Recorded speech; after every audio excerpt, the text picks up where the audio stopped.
Welcome back to the educational video series with the Wapello County Conservation Board. You may have noticed we took a few weeks off because, well, we were doing summer camps and we kind of thought that was a priority to give them all of our time. So this week we thought we'd return and do a little bit on our food plots because they seem to be very popular. And of course the most popular one seems to be the sunflowers because they're pretty. But that is not why we planted them. Food plots are planted for wildlife, and it increases the carrying capacity of an area, which means more food for the animals that live here, for some of them more sustained food throughout the winter, provides some cover for those animals, which makes it good for wildlife viewing as well as, well, hunting as well if you're into that. So sunflowers are considered, I would say, probably dove candy.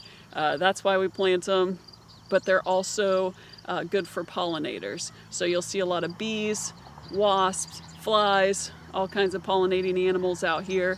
And since this is the same seed that you're going to get for your bird feeders, think about the number of birds that feed at your bird feeders and what would then be attracted to a field of sunflowers, because most birds like it, not just doves, but any seed-eating animal you would see out here. If you are looking for a fall wildlife viewing opportunity, or for some a photography opportunity with sunflowers, you can find those here at Pearson Park, which would be the future home of Monarch Lodge. And if you're looking for other food plots, we have them at a variety of our areas, including Pioneer Ridge, DeVol, Kirkville, and Cardinal Wildlife Area.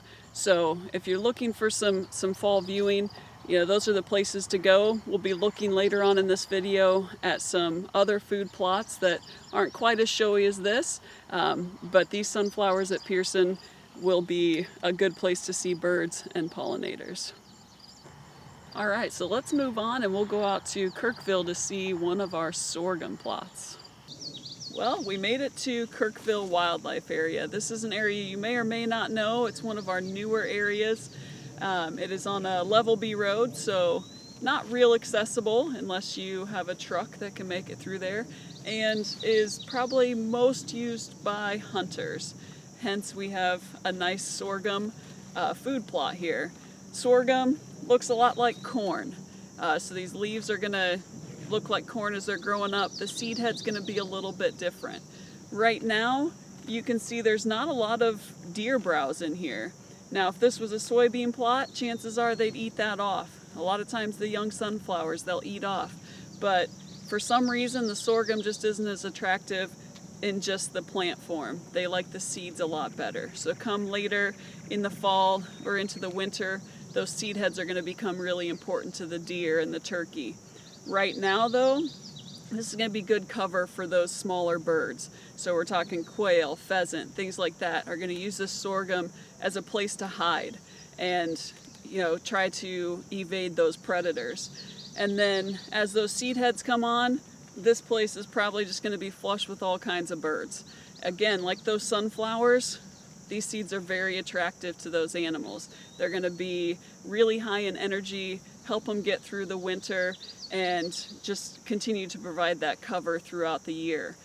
So come this fall for hunting season, you'll probably see a lot of tree stands around here, hunters looking for some nice deer that might be used in this area, maybe turkey later on in the springtime.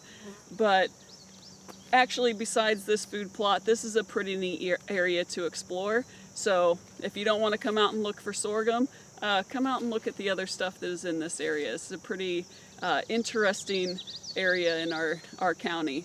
But what we're going to do next is probably move on to one of our soybean plots.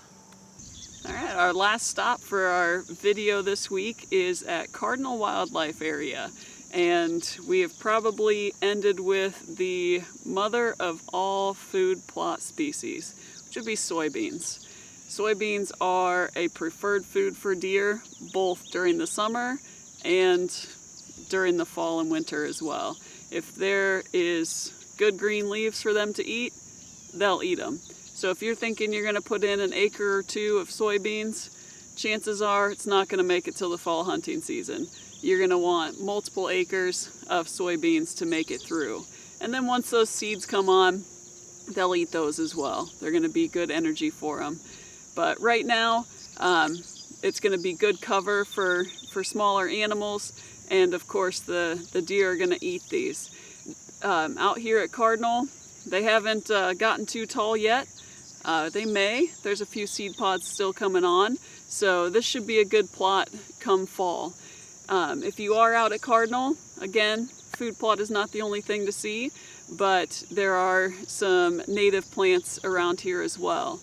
And with all of these food plots that we've seen, it is something that we ask that you keep them there for the wildlife.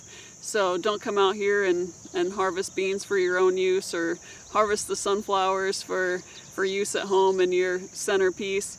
Leave them out here for the wildlife. That's the point of these food plots, is to help the animals make it through the harder winters and provide a little additional cover and food source for them. But do get out, see what's out there, and if you come across what looks like an ag field at one of our sites, just know that we're doing that to aid the wildlife, so you can view it, so hunters can use it, and however you need to get out and take advantage of the outdoors, food plots and our native species will be there for you. Until next week, get outside and explore.